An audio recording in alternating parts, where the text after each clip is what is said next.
How you doing, good people? This is the 8-Bit Animal.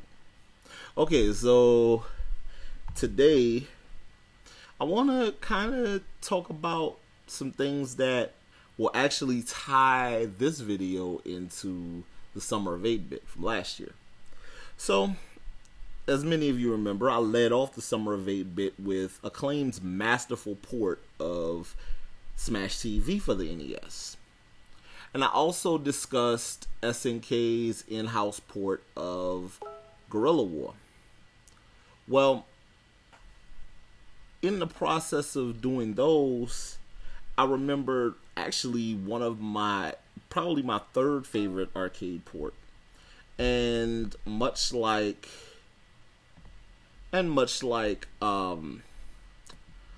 TV and Guerrilla War, it had a control quirk. It was actually similar to Guerrilla War in that it had the arcade version of this game had a rotating joystick.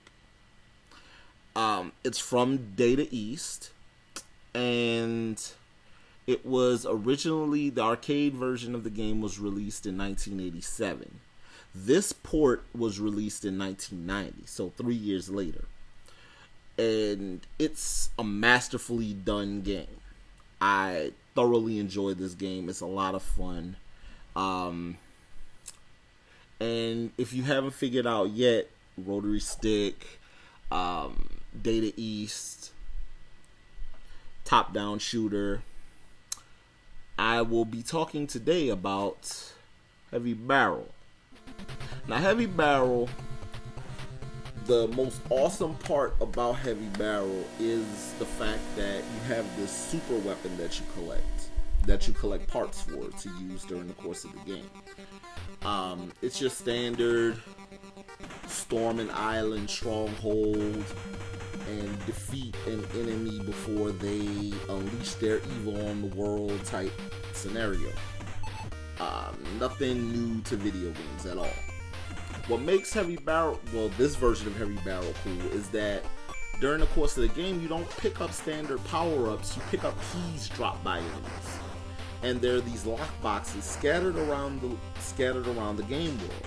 You pick up these lock boxes, some of them contain point bonuses, some of them contain defensive weapons, some of them contain grenade upgrades, some contain different guns, and some contain one of the 6 pieces of the experimental weapon Heavy Barrel, i.e.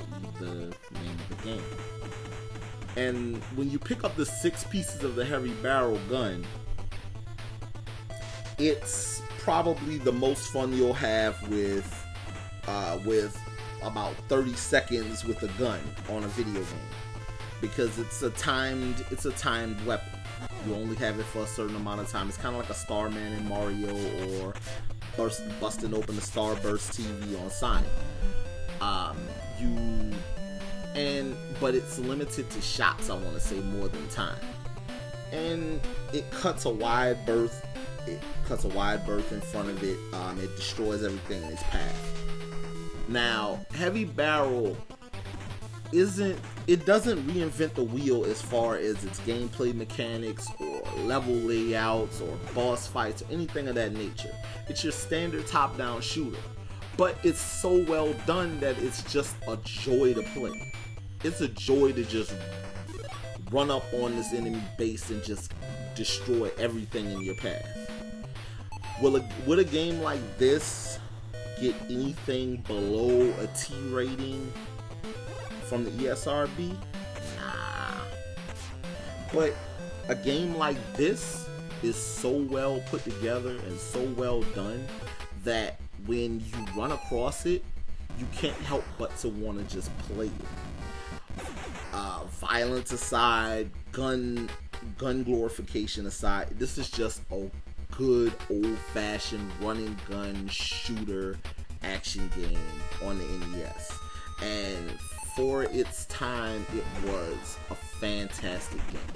And hell, even now, I got this game as part of a lot a few months ago. If you look back and saw some of my videos, you might have noticed it. But Heavy Barrel If you find a copy, pick it up. You will not be disappointed. This has been 8-Bit Animal. Am I starting another summer of 8-Bit? Am I not? Tune in tomorrow, find out.